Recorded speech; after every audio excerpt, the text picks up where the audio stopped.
सभी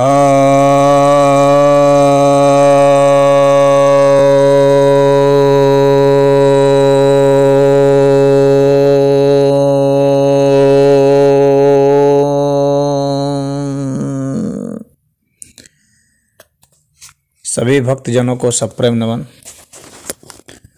भक्तों, आज मैं महर्षि पतंजलि द्वारा रचित लोकप्रिय ग्रंथ योग सूत्र के द्वितीय अध्याय अर्थात साधन पाद के 7वें सूत्र की व्याख्या करने जा रहा हूँ। बहुत छोटा सा सूत्र है यह। सुखानुसयी रागः अर्थात सुख के पीछे जो चलने की इच्छा है वह राग है। राग की परिभाषा यहाँ इन्होंने की है कि सुख के पीछे जो चित्त में उसके भोगने की इच्छा रहती है, जो संस्कार रहते हैं, उसे राग कहते हैं।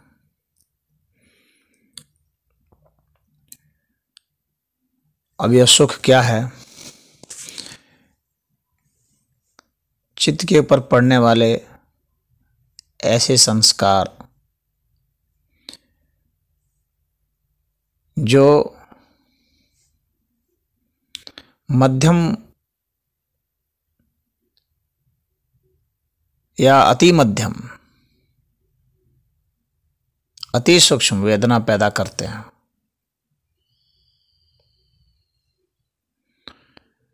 वे सुख प्रतीत होते हैं। तो शरीर और इंद्रियों और मन, इनके संयोग से इसमें जो आत्माध्यास हो जाता है, जिन वस्तुओं और विषयों से हमें लगता है कि इनसे हमें उस प्रकार की उत्तेजना मिलेगी,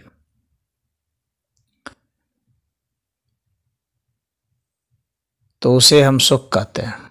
तो ऐसी उत्तेजना जो काफ़ी मध्यम होती है, मंद होती है,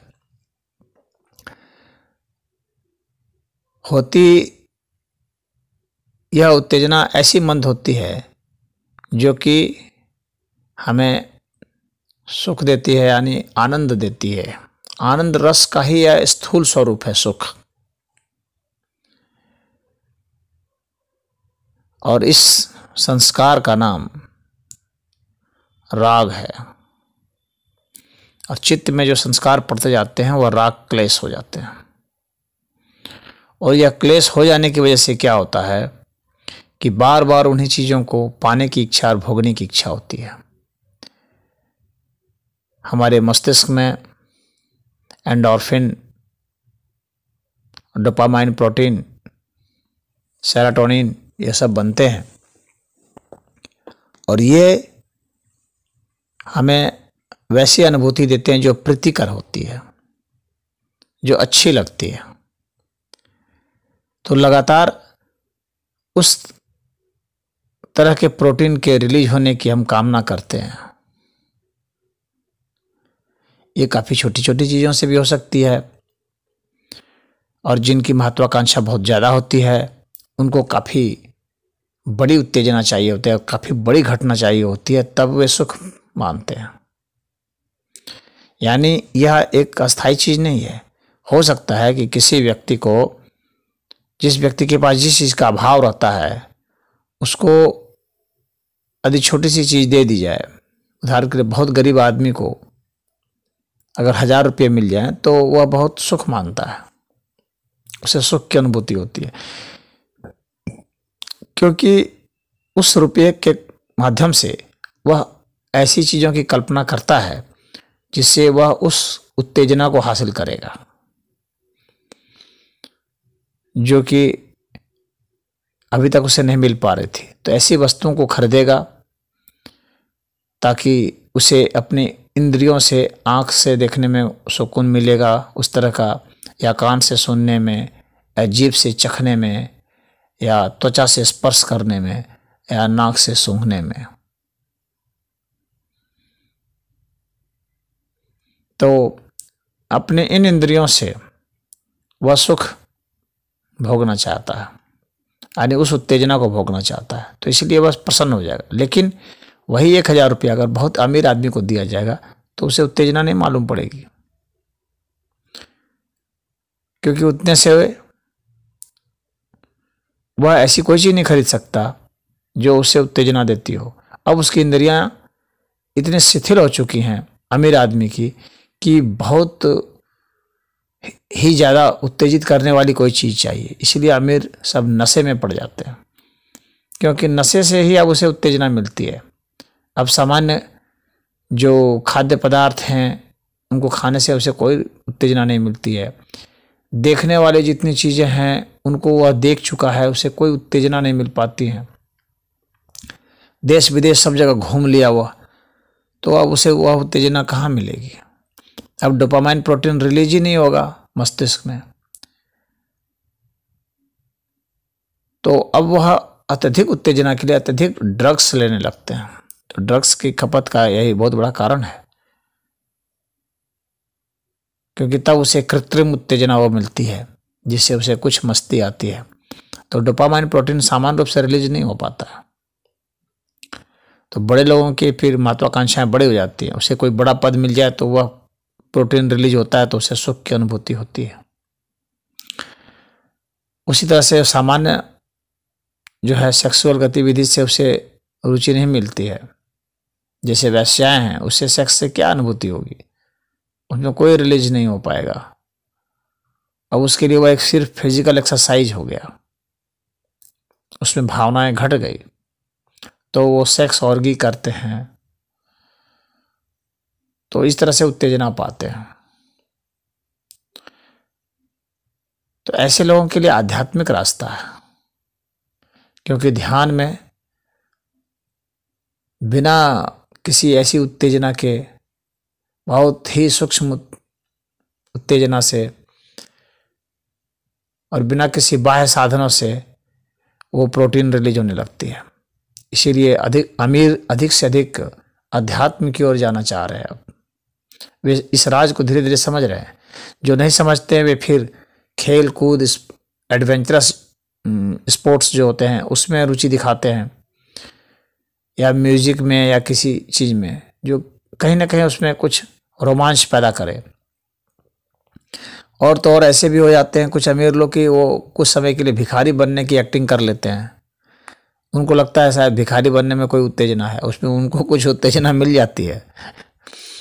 परंतु ये सब जो है इस अभिनय से जो उत्तेजना होती है या कोई बहुत ज़्यादा नहीं होती है, लेकिन फिर भी रोमांचित अवश्य करती है, क्योंकि घटनाएं अलग हो जाती हैं। तो नई घटना, अनएक्सपेक्टेड घटना तो एक नया अनुभव देती है, तो उसमें कुछ रोमांच होता है, सुख की अनुभूति कुछ हो जाती है।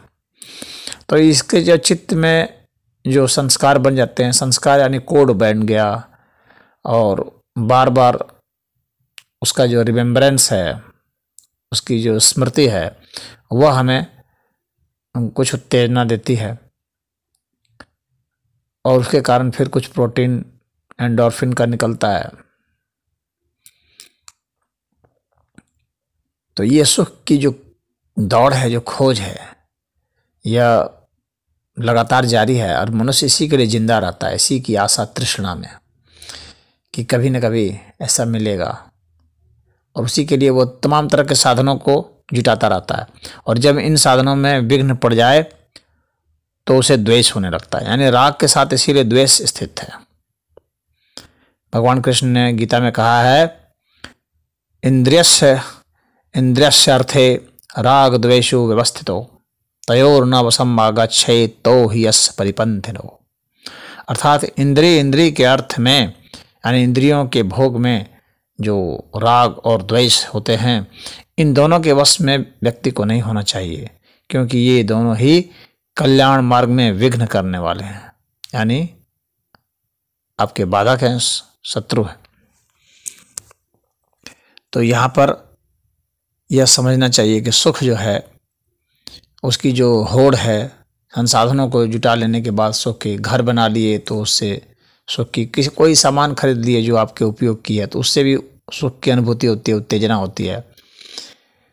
सामान खरीदने में भी उत्तेजना होती है, फिर उस सामान को भोग में भी उत्तेजना होती है, फिर भोग ये शिथिल हो जाते हैं, फिर उत्तेजना समाप्त हो जाती है, फिर बड़े साधन की इच्छा होती है, दूसरे साधन की इच्छा होती है,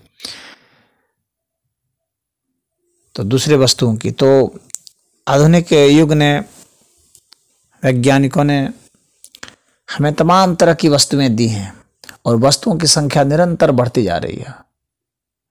एक से एक सामान बनते जा रहे हैं, नए नए मॉडल आते रहते हैं ताकि आपको लगातार उत्तेजना दी जाए। परंतु ये सब उत्तेजना जो है सुख की होती है, और यह सुख जो है ना क्लेश है, यह भी एक क्लेश है, यह दुख है। सुख में ही दुख छिपा हुआ होता है। तो यह जो राग है, जो छोटी छोटी उत्तेजनाएं दे जाता है, वस्तुओं की उत्तेजनाएं, नए नए कपड़े पहन के लोग इतराते हैं, आज ये कपड़े पहने, फिर थोड़ी देर इतरा लिए, उसके बाद फिर उनको कपड़े अलग मॉडल की चाहिए, अलग डिज़ाइन की चाहिए, अलग रंग की चाहिए। तो इन सब छोटी छोटी चीज़ों में कुछ लोग प्रसन्न होते रहते हैं, परंतु ये सब परिवर्तनशील जगत में ये सब जो सुख है, चलायमान सुख है, यह हमें अस्थाई संतुष्टि नहीं दे पाता है, बस थोड़े से क्षण के लिए, और फिर उसी तरह गहरा अवसाद छोड़ जाता है अपने पीछे, क्लेश छोड़ जाता है। इसीलिए इसका नाम क्लेश है।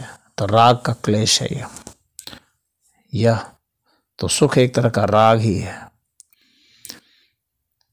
तो यहाँ पर यही पतंजलि जी कहना चाहते हैं। ओम हरि।